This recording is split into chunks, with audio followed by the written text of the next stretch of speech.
یہ توصیف الرحمان راشدی ہے، بہت زبردست مقرر ہے اور دوسروں کے بتوں کو توڑتا ہے اور اپنے بتوں کی حفاظت کرتا ہے، دوسروں کے شرک کی نشاندہی کرتا ہے اور اپنے شرک کے اوپر ڈٹ کے اس کی حمایت کرتا ہے، اوروں کو نصیحت خود میاں فصیحت، اور اللہ کا غضب نازل ہوتا ہے ایسے لوگوں کے اوپر، کیوں وہ بات کہتے ہو جو کرتے نہیں۔ تو اس کو دیکھیں گے، یہ بریلویوں کے شرک کو زبردست طریقے سے واضح کرے گا، دیوبندیوں تبلیغیوں کی کتابوں کے حوالے دے کر ان کے شرک کو واضح کرے گا، کھول کھول کے بیان کرے گا، چیخ چیخ کے بیان کرے گا۔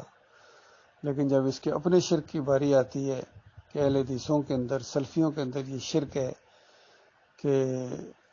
تم لوگ یہ کہتے ہو کہ نبی علیہ السلام ویسے تو نہیں سنتے ہیں، ہر جگہ حاضر ناظر نہیں ہیں، لیکن جس طرح میاں نذیر نے لکھا کہ نبی علیہ السلام نے فرمایا کہ جو میری قبر کے اوپر آ کے صلاۃ والسلام پڑھتا ہے اس کو میں خود سنتا ہوں۔ میاں نذیر نے فتاوی نظریہ کے اندر بھی لکھا، ان کے عبداللہ بن باز نے اپنے فتوے کے اندر لکھا، حج اور عمرہ کا جو کتاب ہے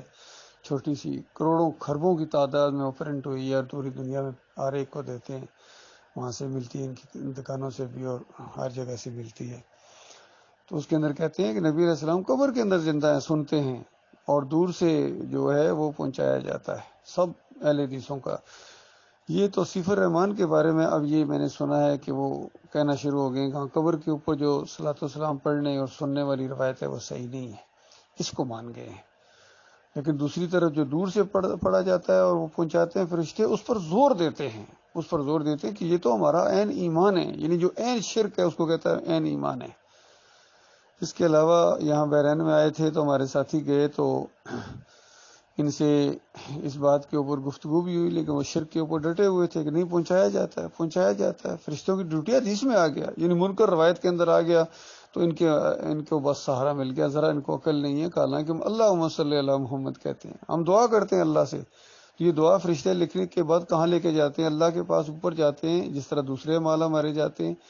تو یہ اللہم صلی علی محمد یہ تو دعا ہے، توحید کی سب سے بڑی دعا ہے، شرک کا رد ہے۔ تو یہ کہتے ہیں نبی علیہ السلام کے پاس مدینے والی قبر میں لے جاتے ہیں، تو یہ بہت بڑا شرک ہے ان کا۔ اور پھر ہمارے ساتھیوں نے یہ بھی سوال کیا کہ جو اجرت لیتے ہیں، تنخواہیں لیتے ہیں آپ یہ دین کے اوپر، آپ وہاں سعودی عرب میں لیتے ہیں، یہاں بحرین میں لیتے ہیں، پورے گلف میں، پوری دنیا میں یہ جو مولویوں نے کھانے پینے کا ذریعہ بنا لیا دین کو، نماز پڑھانے کے پیسے، اذان دینے کے پیسے، مدرسوں میں قرآن کی تجوید پڑھاتے ہیں یا اس طرح کی چیزیں کرتے ہیں، تو یہ تو ٹیوشن کی طرح پڑھانا شروع ہو گئے، پیسے لیتے ہیں۔ حالانکہ قرآن میں اللہ کی یاد بیچنے سے منع کیا گیا ہے، حدیث میں صاف آ گیا کہ موزن اس کو رکھو جو اجرت نہ لے، اور واقعات کے اندر یہ ایسی چیزیں ہیں کہ یہ حرام ہے، ناجائز ہے، اور جو علماء حق کے انہوں نے فتویٰ دیا ہے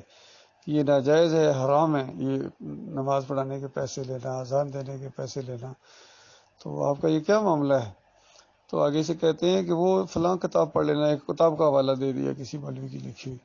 انہوں نے کہا وہ کتاب میں کہاں سے لاؤں، کدھر سے جا کے پڑھوں، یہ تو قرآن حدیث کے خلاف ہے، آپ بتائیں اگر جائز ہے تو کوئی آیت پڑھو، کوئی حدیث پڑھو۔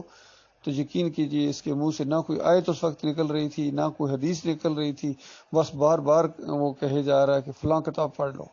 ظاہر بات ہے اس میں جو جائز انہوں نے قرار دے دی ہوگی، کیونکہ ان کا فتویٰ ہے،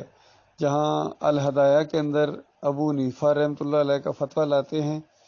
کہ ابو حنیفہ کہتے ہیں کہ اذان کے اوپر اجرت لینے والا اور امامت کرا کے اجرت لینے والا اور قرآن اور حدیث اور فقہ کی تعلیم دے کے اجرت لینے والا ناجائز اور حرام کھاتا ہے۔ تو اس کا حاشیہ چڑھایا ان لوگوں نے، علماء نے، اور کہتے ہیں ہاں ٹھیک ہے، پہلے جو تھا حرام تھا، یعنی نبی علیہ السلام کے دور میں حرام، صحابہ اکرام کے دور میں حرام، تابعین تبع تابعین کے دور میں حرام، تو لیکن بعد میں علماء نے اس کو جائز قرار دے دیا ہے۔ تو میں ایسے موقع پر کہتا ہوں پھر ذلت اور خواری بھی بعد والوں کے حصے میں آئی ہے، جب تک یہ حرام تھا اور لوگ اللہ کے لیے دین کو سیکھتے تھے، سکھاتے تھے، تو اللہ تعالیٰ نے عزت دی تھی ان کو اس دین کی وجہ سے، اور جب انہوں نے دین کو پیشہ بنا لیا تو پھر ذلت اور خواری کے گڑھوں میں جا کر گرے ہیں۔ تو آج کوئی مسلک ایسا نہیں ہے، بریلوی ہوں، دیوبندی ہوں، اہل حدیث ہوں، سلفی، سب اجرتی ہیں، دینداری ختم ان کی، دکانداری شروع. تو یہ ان کی بہت بڑی بدبختی ہے بھائی. قرآن کا علم بھی اللہ نے ان کو دیا، اپنی آیات کا علم بھی دیا، پھر بھی یہ دنیا کی طرف جھک گئے ہیں. تو بڑی خوفناک مثال اللہ نے ایسے علماء کے دی ہے جو دین کو بیچیں اور دنیا کمائیں. تو سورہ اعراف کے اندر ان کی مثال دی گئی ہے،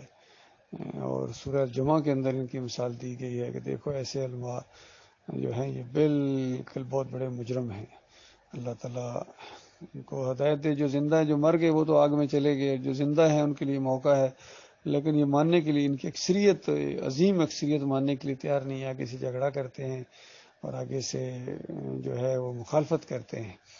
اللہ کی کتاب کی، اللہ کے رسول صلی اللہ علیہ وآلہ وسلم کی